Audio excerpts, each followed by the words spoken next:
Daf Yomi Tractate Sanhedrin, page 19b, part 2. Ksiv vayikach hamelech es shnei, with the word ksiv vayikach hamelech es shnei bnei ritzpa bat aya asher yalda Shaul. The top, not the top, it's the middle. You have to do two parts. It's a very long daf. With the words ksiv. It's probably in the middle somewhere. Ksiv vayikach hamelech es shnei bnei ritzpa bat aya asher yalda Shaul et Armoni vet Mifiboshet ואת חמשת בני מיכל אשר ילדו לאדריאל המחולתי וכי לאדריאל ניתנה והלא פעלתי בן לאיש ניתנה דכתיב ושאול נתן את מיכל ביתו אשת דוד לפעלתי בן לאיש. The Tosefta continues, it is written, but the king took the two sons of Ritzpah, daughter of Ayah, whom she bore unto Saul, Armoni and Mephibosheth, and the 5 sons of Michal, daughter of Saul, whom she bore to Adriel, son of Barzillai, the Meholatite. 2 Samuel 21, verse 8. But did Saul give Michal to Adriel? But didn't he give her to Palti, the son of Laish, as it is written? Now Saul had given Michal, his daughter, David's wife, to Palti, son of Laish. 1 Samuel 25:44. Ella ma kish kedushe merav laadriel kedushe Michal lipalti. Ma kedushe Michal lipalti be'aveiro af kedushe merav laadriel be'aveiro. The Tosefta continues, the first verse does not mean then that Michal married Adriel. Rather, the verse compares Merav's betrothal to Adriel to Michal's betrothal to Palti. Just as Michal's betrothal to Palti was affected in transgression, according to all opinions, since she was already married to David. Saul made another boo-boo. It looks like, apparently. So too, Merav's betrothal to Adriel was affected in transgression, since, according to Halacha, she was betrothed to David. ורבי יהושע בן קורחה נמי דכתיב את 5 בני מיכל בת שאול אמר לך רבי יהושע וכי מיכל ילדה והלא מרב ילדה מיכל גידלה לפיכך נקראו את שמה ללמדך שכל המגדיל יתום בתוך ביתו מעלה עליו הכתוב כאילו ילדו. The Gemara asks, and according to Rabbi Yehoshua ben Korcha as well, isn't it written in the 5 sons of Michal, daughter of Saul, whom she bore to Adriel, 2 Samuel 21:8? Rabbi Yehoshua ben Korcha could have said to you, understand it in this way, and did Michal give birth to these children? But didn't Merav give birth to them for Adriel? Rather, Merav gave birth to them and died, and Michal raised them in her house. Therefore, the children were called by her name. To teach you that with regard to anyone who raises an orphan in his house, the verse ascribes to him credit as if he gave birth to him. And we have a similar connection from this week's parsha, that Serach was actually Asher's adopted daughter, but she's called Serach bas Asher. Another connection to this parsha. חנינה קרא יוחנן ואשתו זגולה ושמואל ולולד סימן. The Gemara presents a mnemonic for the following discussion. Chanina called Yochanan and his wife, Elazar and redemption, and Shmuel and my studies.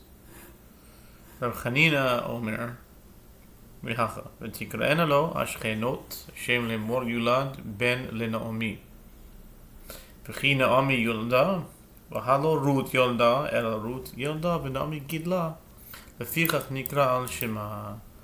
And gidla is also another connection because it should equal 52. Gidla is like glida, the same letters.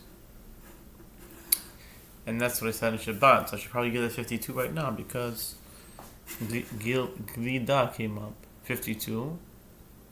Take. Or we're holding with 52 would be 12 ganze. Alright, it's going to be a while. But it's Israel. Okay. Chalufin. Anyways, for now we'll just keep it like that. The Gemara presents in okay. Rabbi Hanina says proof for the aforementioned statement can be derived from here, and the neighbors gave him a name, saying, "There is a son born to Naomi." This is Ruth 4:17. And did Naomi give birth to the son? But didn't Ruth give birth to him? Rather, Ruth gave birth, and Naomi raised him. Therefore, he was called by her name, a son born to Naomi.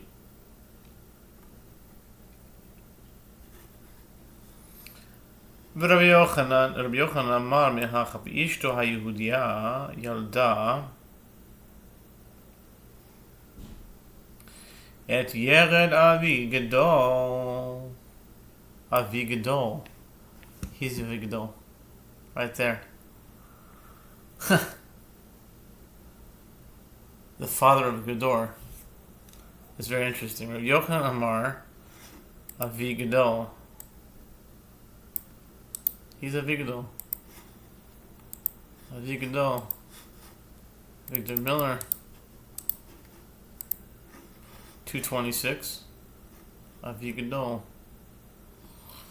Came up in the Parsha, Mamash. It's unbelievable.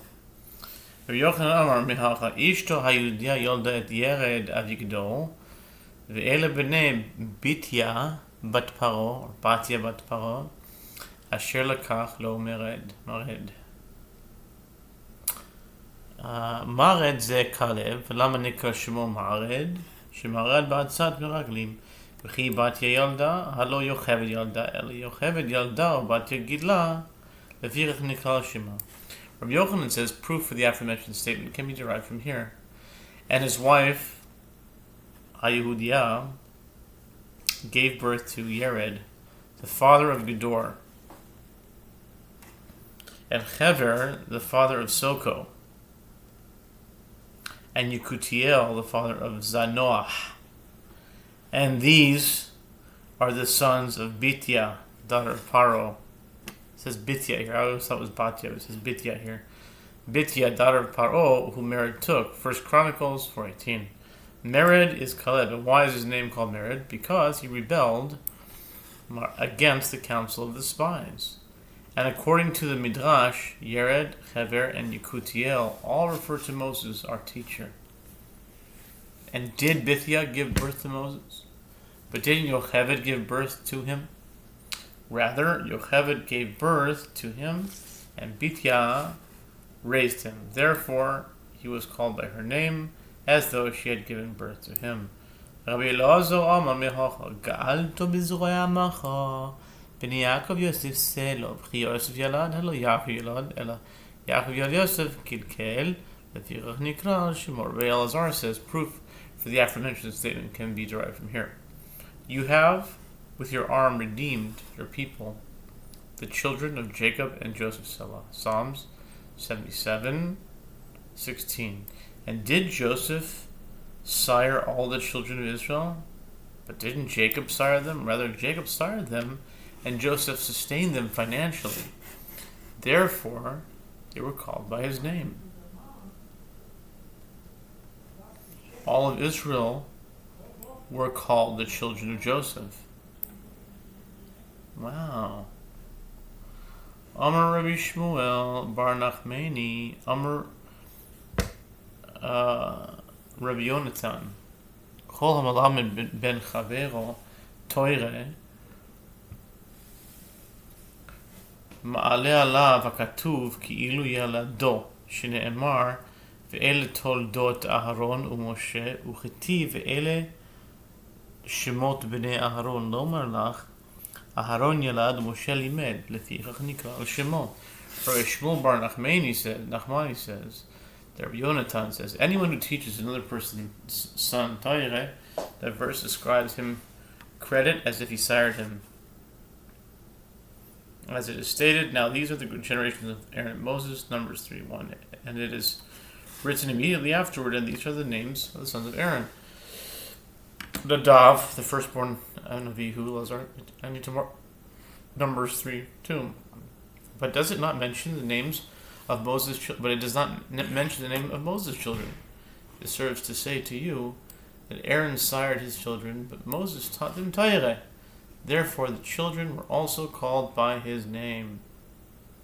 Lachein, ko amar Hashem el Beit Yaakov asher pada et Abraham, v'chi hechan matzinu b'Yaakov shepadoi la'Avraham, Omer Rav Yehuda shepadoi mitzar gidul banim, v'hainu dichtiv, lo ata yivosh Yaakov, lo ata yivosh Yaakov me'aviv, v'lo ata panav yechevahu.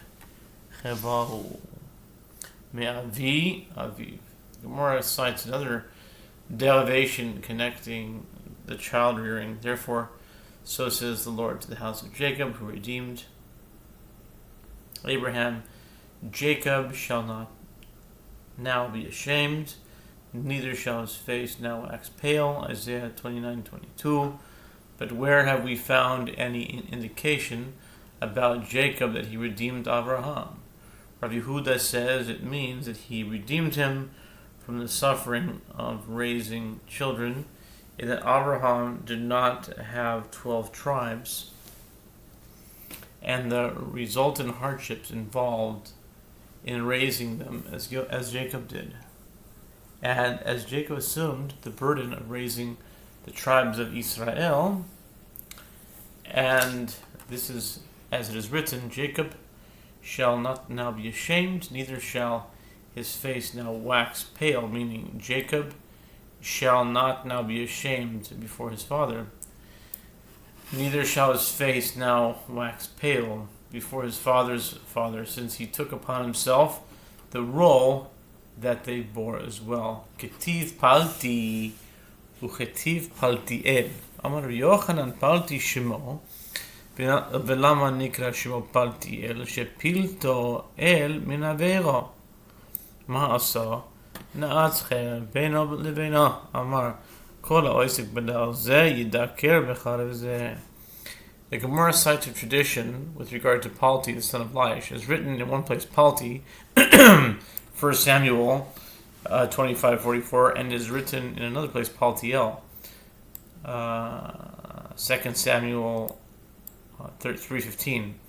Rabbi Yochanan says Palti was his real name, and why was his name called Paltiel? To teach you that God, El, saved Pilato from Palet, saved him from the sin by giving him the insight that he may not touch Michal, understanding that she was still David's wife, and therefore forbidden to him. What did he do? He embedded a sword in the bed between him and her, and said to anyone who engages in this matter, meaning sexual intercourse, should be stabbed by this sword. V'aketiv vayelech ita isha vayelech ito isho